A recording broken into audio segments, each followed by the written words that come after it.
women are leaving the church. I think we're afraid that if we are honest, that we will be met with judgment, and we don't want to live with shame.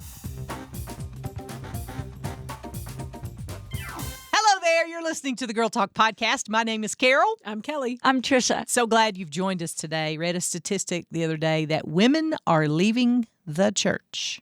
Women, that be us, are leaving the church. Really? I haven't heard about this. What do you think is behind that? Yeah, well, I've also heard this at a conference. It probably is not the same statistic you heard, but I heard that now the young women especially are the ones getting the most disenfranchised with the church. Yeah. And the young men, praise the Lord for this. Yes. The young men are coming to church in droves, and the young women are leaving the church in droves. Yes. Isn't it terrible? Yeah. Yes. Yeah. That's the same thing I've heard. Yeah. Yeah. Okay. Yeah. Yeah, this was a study done by Barna, and Barna's like the smartest people on the planet. Yeah. They do the deepest research, and so if they say it, it's true. Yeah. So it just means that it's happening. It actually is happening. So what do you think is behind women getting disenfranchised with the church and leaving the church? I have so many opinions on know this. you do. I know That's why I you're here. ask you the question. Yeah. So I'm going to start first with what I think the real core of the issue is. And I think the real core of the issue is a lack of authentic community in churches. That we put on our little fancy dresses or our washed faces, and we make sure our kids look nice and perfect. Yep. And I'm a good Christian, and I'm not going to have any struggles, and I'm not going to admit that to anybody. And so we're having this lack of community and real authentic community in churches because we're not bringing our real selves to church, and we are not engaging in our churches in ways other than the 1 hour on Sunday mornings. We have a tendency to fly in, do the worshiping, fly back out, talk to two people, and that's it. And then we work in the nursery on the third Sunday. So right, and so we're disengaged totally from all the things, and so we're not finding authentic community because we're not seeking for authentic community, and we're not bringing our real selves. Do you think there is a there's also a I don't know what to call it exactly, but women do serve a lot in the church. I'm not saying guys don't, so don't send me emails saying that I said that, because I did not. But women serve a lot. Yes. Yeah. I think that's been the kind of comfort zone for us because we're nurturers and there's a place we can serve and make a difference. And do you think people get burned out on that? Sure. I think we have a lot of us have the spiritual gift of helps. Yeah. And so we're the ones, making the casserole dishes, and we're showing up to clean the parking lot, and we're, rocking the babies in the nursery. And you get really burned out. I went through a season of that for sure. Sure. I'm in the season right now where I'm rolling up to church, worshiping for an hour, speaking to two people, and walking back out the door. And I'm not finding any community, but it's my own fault. Yeah. I'm not putting myself out there. And a lot of that's because I got so burned out. Yeah. That, and so, so burned out in a lot of the serving that I did, that now I'm just, there to worship and not there to build community with people. So yeah. Well, what do you think is the point of going to church and not bringing your real self? Like, I don't understand. I think for much of the Bible Belt where we are, it is a cultural thing that the good families in your community go to church. And so I think we kind of start from that place of like, we want to be known as a good family. We want to be known as seen. Yeah, we want to be seen as a good family and a family that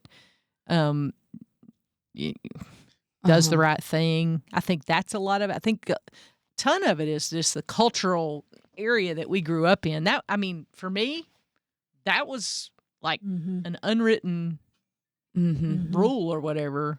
We just that's what you did on Sunday mornings. And so I think that's part of it.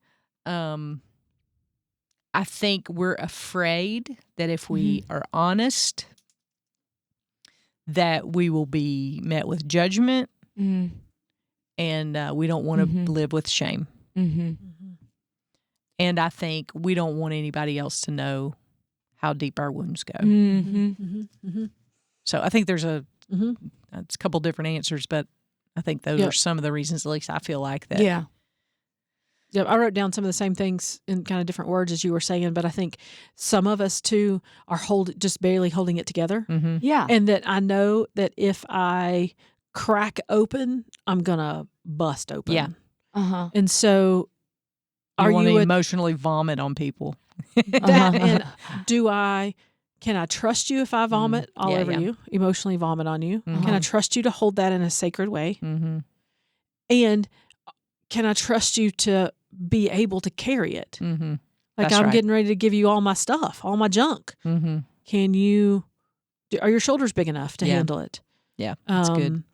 Yeah, so I think part of it is that we don't. If I open, I'm gonna crack open, Mm-hmm. and I don't have to. We don't have time for that. Like I don't have time to sit here in church and like they're gonna kick us out at some point in time because we're gonna have to like take this off site. We're gonna have to go There's to lunch. a reason you asked that question. So what are you thinking? Well, Rosa? I feel like when I go into church, I just go and I cry almost every week. Every week I go and I cry, only because I just feel my need for God so profoundly. And I've sometimes wondered, what do people think about me? Like, do they think I'm being showy or something like that? But I just cry. And he offers every week, our pastor offers the opportunity to come up to the altar. And I'm like, I go every week. I'm like, excuse me, pardon. Even if I'm like in the middle of the row. Yeah, I go every week because I just know how much I need him. And church is such a great reset for me. And so I'm trying to understand what it would be like to not do that, like to be fearful. But I guess I need God more than I care about what people think about me in That's that good. moment. Mm-hmm. But maybe I'm not providing a safe place for other people. It's just making me wonder whether me sitting in church, am I open to other people who are in need? Yeah. Or am I promoting, or am I just so self-focused that I'm not paying attention to the people that are sitting around me that need an authentic community or need somebody to care about them? I don't know. I'm curious about this. You surprised me. I did not know women were leaving the church. I'd never heard that. Yeah. And so I'm trying to understand it. Yeah. Mm-hmm. So that's why I was asking. Yeah, and I'm not sure that, just to kind of unpack a little bit about what you said, I'm not sure that Sunday morning worship service is the place where we can build that authentic community. Yeah. Yeah. Okay. There's so much happening in a worship service That's Yeah. right. that is not about building community with the person sitting next to you on the pew. I mean, there's certainly we're going to shake hands and say hello, but that's not how you build authentic community. Yeah. You're not there for that purpose. Yeah. On a Sunday morning, I think churches aren't doing as good a job as we could. Other women, we're not building enough, and it's on us. It's not on the church staff to do this. It's on us. But we as women are not building that stuff to happen outside of the 11 o'clock Sunday morning worship service to build that community. The hosting people over to our house for dinner or going for walks or creating that kind of community. The women's Bible studies are not really doing it, I don't think, as much anymore. They're not doing it for me as much anymore. And that's really the only perspective I guess I could really have. Yeah. But the data does show that women are leaving. Right. And so there's got to be reasons. Yeah. Because it is true. Do you think one of the reasons, two things. Do you think that we are busier than ever, so that leaves zero amount of time for building relationships? Mm-hmm.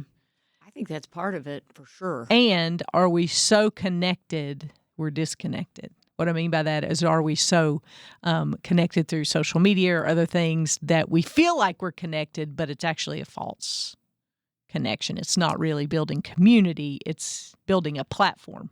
Yeah.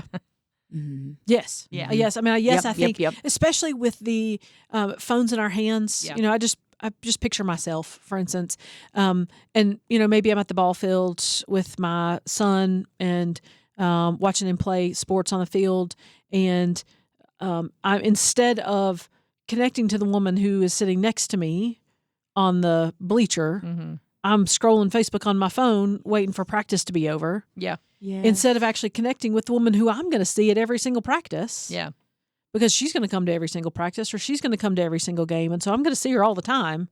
But instead, my default is just to go into that phone and or even scroll or play even a video game. watching your kid play. I found myself do that. Yeah. Like my kid's playing and I'm going, oh, look, somebody commented on my post. That's wrong thinking. Yeah, So right, anyway, right. You're to your point. Yeah, and we could just build so much community if we just put the phones down and look the people that are sitting next to us in the eyeballs. But we may not get the same dopamine hit that we get whenever we look at social media. I don't want to paint. There are a lot of great things happening on social media, but for some of us, it becomes a distraction. I've taken it off my phone. I cannot have it because it is not good for me. I know that about myself, and so. But it doesn't have to be social media. It can be a news site. Mm-hmm. Oh yeah. Oh yeah. Right. Yes. For anything. sure. It can be a game. Yeah. It can be nothingness. I was going through this recently, and I chose to give up something for a period of time that I felt like was a problem. And about a weekend, the Lord was like, that thing is not your problem. Your problem is your allegiance. What does that mean? Like your allegiance to that thing instead of your allegiance to me? Yes. Putting it first. Yeah. Mm-hmm. Mm-hmm. Yeah. Your problem is not your appetite. Your problem is your allegiance. Mm-hmm. Like that is your problem. So quit trying to solve it with that thing because I had just filled my appetite on something different. I'd just gone to something else. Yeah. And so Yes. I think we can look to things, even good things like the accomplishments of our kids or our kids in general can become that thing that we spend more time with. We do all the things for them, We worship. We worship them. Yes, absolutely. It is. I have been thinking about this conversation in my head just now, and I'm like, maybe part of the problem is that we're just so tired. That's why we don't engage. We don't engage sometimes at church. We don't engage with the person sitting beside us. We don't engage is because we're spinning our wheels on so many other things, kind of like what you just said, like worshiping other things. And for me, sometimes I just feel weary and I think, well, I'm going to skip church because I'm just tired. And I think I just need to rest, or I'm not going to engage with that person because I just don't have any emotional room to add somebody else's thing because I feel like I'm carrying so many other things. And that's an awful thing to admit to, but I just am trying to be honest because I'm trying to understand. Sure. We as women, me personally, trying to do this thing and that thing and this thing and that thing. It's like I sometimes I feel like I don't have any more room, and that's not good. But maybe that's part of why women are not feeling connected at church. Yep, we've taken on too many things, and I wonder if there is like zero neutral activities. And what I mean by that is, we think that scrolling on social media. Or Facebook, we think that has positive impact. Right. It's going to refresh us. It's going to refresh us. Or we want to numb out. We want to go home and watch Netflix and not talk to anybody, not interact with anybody, not saying any of those things in and of themselves are bad, but we're looking for a numb out solution for something that could be a bigger problem. So we look for those lesser things that never really satisfy. That's why we just replace it with something else. I don't know, maybe. So why would that cause women to leave the church? Is it just because they feel like they don't have authentic relationships? Well, they don't feel like they're getting what they need, I guess, in the church experience. Yeah. And yes. Yes, and And I think it's easy for us to get rich biblical content. Oh, yeah. I can hear a really good sermon every minute of every single day by good preachers that are preaching the word the way it's supposed to be preached. I can go find it in the drop of a hat. We got the Light FM app for that, right? Yeah. There's such good Bible preachers, and so if you're not going for that purpose, if you can get that in other places, and you're not getting the other things, you're not getting the authentic community, you're not getting the accountability, you're not getting the discipleship. That's oftentimes what our churches are missing is that discipleship. Other than just the discipleship from the pastor preaching the sermon on Sunday morning, because discipleship's got to go a lot further than just what the pastor says from the platform. If I'm not getting that discipleship, I'm not getting that authentic community, why do I want to be there? Yeah. I can sing songs, worship him at my house. Yeah. I can get good Bible preaching anywhere else on my phone. I don't need all that. I don't need all that from the church. So where do you think she's getting that? I don't know. She's probably not getting it. Could that be why there's more anxiety? There's more depression, all the mental health things? Yeah. Yes. And I think she's probably not getting it. Yeah. Because she's saying, those people are messy and I don't need the people. I can go get this in any other way. It's like sometimes men will say, I can worship the Lord on the golf course. I don't need to go to church on Sunday mornings. I can go from the golf course or from the deer stand. Us as women are no different. We can say, well, I can get that from someplace else. That doesn't mean we're actually going to go get that from someplace else. But you can. But I can. So I'm going to say I am. I'm going to go get it someplace else, but I'm not actually going to do it. I think there's a piece of that. I can remember when my parents were still living, I looked at their friend group and I was thinking to myself that those kinds of friendships, because they had raised kids together, they had grown as a family together, and they'd grown old together. And there's so few people that do that anymore.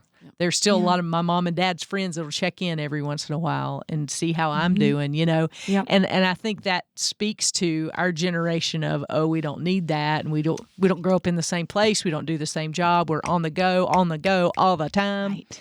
And we don't take the time to develop those friendships and walk through hard seasons with one another. And that makes me sad for us. Yes.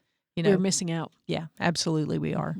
Wow, that's so powerful. I haven't ever thought about that, but I'm sure you're right. I'm sure you're right. Our culture is like, get what you need, get it as quickly as you can, and then move on. Yeah. But when you journey with people, when you live lives with people, it is messy, and sometimes it's frustrating, and sometimes it's wonderful, but it's a journey that you commit to be on together. And if we don't feel like we have to do that, then people check out. Yeah. So what is our part in helping women go back to church? Because even this podcast is a community. Right. Yeah. You can get good conversation here. In fact, we hear a lot of people say that, but we want you to take this beyond just the three of us. 100%. Because if you just use this as your connect time, you're still not connecting, right? You may connect with a podcast, but a podcast is not going to be there at 3:00 in the morning when you need somebody to pray for your kid, right? Yeah. And I think everybody's church is set up in a different way. Sure. Every church offers different kinds of opportunities for engagement. But I would say the first thing that you could do is actually find some place to engage. For me, I know at the old church I used to go to, the way I ended up finding community was the first step I took was to join the choir. And not all churches have choirs anymore.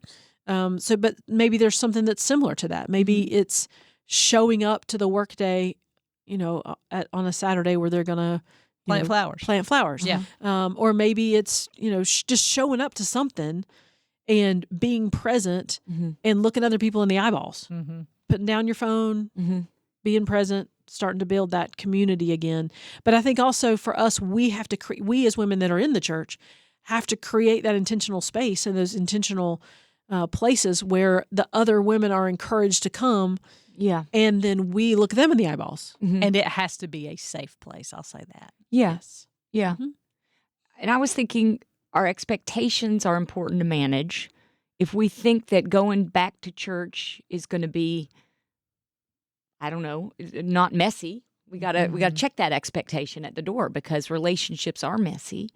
But if what we need, what we crave is community, that comes through relationships, and there are highs and lows to that. So I know for me personally, like there's a couple of situations I'm thinking about in my head as I'm talking about this. It's like, okay, you just expect that people are going to bug you sometimes, and you're going to bug people sometimes. But that's part of the joy of relationship, is knowing that we're all human, and we all, give people a little bit of grace, give yourself a little bit of grace, and understand that just understanding that that's what relationships are. Yeah. They can be messy. Yeah. Yeah. And going to church is hard. Mm-hmm. If you have a place you can belong, just at least a seat. If you are attending church and you can save a seat for somebody next to you who can come and join you. Oh, that makes you feel so good when you walk in and go, okay, I have a place to belong. I have a place to go. Yeah. I'm needed here. I'm wanted here. I belong here. One of the hardest things is walking into a church when you know no one, or there's no empty seat for you, or there's no smiling face to look at you. Yeah. You don't feel like you belong. Yeah. And so if we as the people who are in the church can make it a place where people feel like they belong. There was a great quote. I'm not going to remember it, but I talked about it on the midday show at some point weeks ago. But it was like, you may never know the violent, difficult situation that this person went through before they landed in the pew next to you. Yeah. Mm-hmm. Just to be able to have that compassion. Yeah. It can be easy to forget, if you've been going to church for a while, how hard it is to walk into a church for the first time, or walk into the church for the first time in a long time. And to love on those people. I always think about the people, and because I'm often one of them, who comes in late after the lights are down and has to go, excuse me, and get in front of you before they sit at the empty seat, to be sure to go, hey, I'm glad you're here. Yeah, come on in, no problem, Yes. Instead of like, oh. Yeah. Yeah. Oh, she's late again. Late again. Yeah. Don't step on my coffee. Don't you know that Jesus just looks down and goes, oh, they're missing the whole point. Yeah. Yeah. Yes. Yeah. So don't miss the whole point. If you don't have a church home where they're teaching the Bible every week, find one, because there may be somebody in that church who needs to hear your story, who needs to hear how God has worked in your life, and you could be a big blessing to them. And God didn't just give us our stuff just for us. We are meant to serve the body of Christ. So find out what your gift is and look for a place to serve. And if you already go to a church, this Sunday, look around, say a prayer. Lord, help me to see the people who need to be seen today. And then connect with somebody. You may not remember their name. They may not remember yours, but they are going to remember how they felt when you said hello.